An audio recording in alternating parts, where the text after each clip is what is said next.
how lucky are you to be married to Daisy Fuentes? It's what it is, it doesn't need to be defined. Are you kidding me?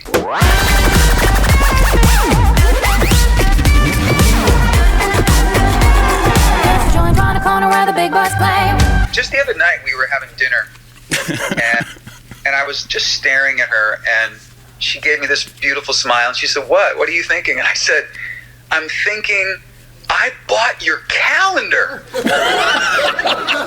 I did.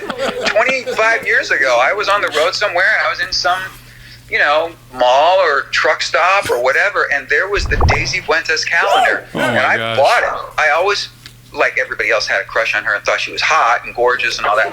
But I remember back in the day, there was always something about Daisy that transcended her physical beauty, in that I always thought there was just something cool about her. Like, I remember thinking, like, I would want to just have a beer with her. Right, like, hang out she with her. seems funny and cool. And so when I finally met her 5 years ago, it was just like this instant recognition. I could tell immediately she was everything that I thought she was. Isn't that wonderful? And is it true that Martha Quinn somehow made you two meet? Yes. Okay, without any detail, as comfortable as you are with detail. No, I can tell you, because it's a great story. What an incredible, that's like the trifecta of the 80s. Martha Quinn, Daisy Fuentes, and Richard Marx. It's like if Howard Jones married Belinda Carlisle. Right. Right. Yeah. Or if Howard Jones had married Martha Quinn. There you go, yeah. So Martha introduced the two of you? Not really. Oh, okay. So I was married for a very, very long time to an incredible woman, Cynthia, and we were together for a long time, and our marriage had come to an end, and I was in the process of moving from Chicago back to LA, and I had only been on Twitter for maybe a year. I was a little late to the Twitter game. Mm-hmm. So this is like 2012. One of the only people I followed on Twitter was Martha Quinn, who I've done her radio show, and we've stayed in touch over the years. I always got along great with her. She's a really lovely person. Oh, she is so amazing. And so she and I were having this kind of funny Twitter banter. And unbeknownst to me, Daisy followed Martha as well. So all of a sudden I see in my feed that Daisy has weighed in on this conversation, saying, oh my God, you guys are giving me like the sweetest 90s flashback. Right. And I went, Daisy Fuentes, wow. I hadn't heard. I bought your calendar. I assumed that she was doing well, but I hadn't really heard about her in a little while, and she hadn't heard about me. We weren't keeping up with each other at all. So, of course, the first thing I wanted to see is she still hot? And, of course, she was like, a million times hotter than ever. Yep. So I answered her, and I just said, Daisy, it's so nice to see you here, And so we started following each other on Twitter. And every once in a while, she would retweet me, or we would have a little, banter. But that was it, and we still hadn't met. And then when I split up and I moved back to LA, I did a gig here in LA soon after, and I thought, I'll invite not like to date her. I was fresh out of a relationship. I was going through some stuff.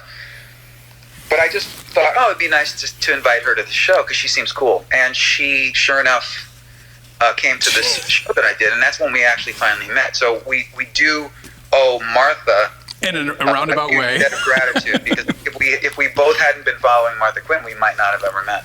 We'll be back right after this commercial break. This episode of The Skeptical Vegan brought to you by Brewing Good Coffee Company. Drink coffee, save animals. Welcome back to The Skeptical Vegan, where we're talking to Richard Marx. What I'm most fascinated by with you and Daisy is how your vegan activism, the level of activism that you both aspire toward now. The fact that you're playing a Mercy for Animals event, the fact that you're helping out Compassion Over Killing and other animal rights groups. When did you both sort of, in harmony, make the connection and be such outspoken vegans? And are you doing anything on the road to help promote the vegan message? I think that what we do primarily on a almost daily basis is we use our social media platform to not instruct but just to, like one of the greatest compliments we've gotten, I wouldn't even say compliments, but one of the really nice things that's happened lately is people will either online or come up to us and say, because I follow you guys on social media, I'm now vegan, Yeah. or I'm in the process of becoming vegan. Like I've eliminated all meat, and now next is going to be this or whatever. And there are these people that are in transitions to veganism that they say we inspired in them, which is a really amazing thing. Yeah. So she can cook, which is On fantastic. top of everything else, Daisy Fuentes is an incredible cook. So what she's been doing is having fun reinventing her favorite dishes, favorite comfort food dishes, in a vegan version. Vegan versions, yeah. And she's in the process. I think she's probably going to do a cookbook sometime in the next 6 to 8 months. And we tweet, and post stuff on social media about, like, if we go to a vegan restaurant or we get something veganized at a really nice restaurant, we'll take pictures of it, and just to help promote the movement. But I think it's those posts that got the Mercy for Animals type organizations to contact us and say, would you guys be interested in attending an event, or would Richard sing, or would Daisy host, or whatever. I was going to ask you, is it possible for someone to write a song about veganism without it sounding trite or forced? I didn't think so. There's no. Like, I'm the voice for the voiceless, and it's Richard at his guitar. It's not going to ever be taken seriously. I mean, I'm sure it's doable, but I wouldn't. Not only would I never want to write it, I wouldn't want to fucking hear it.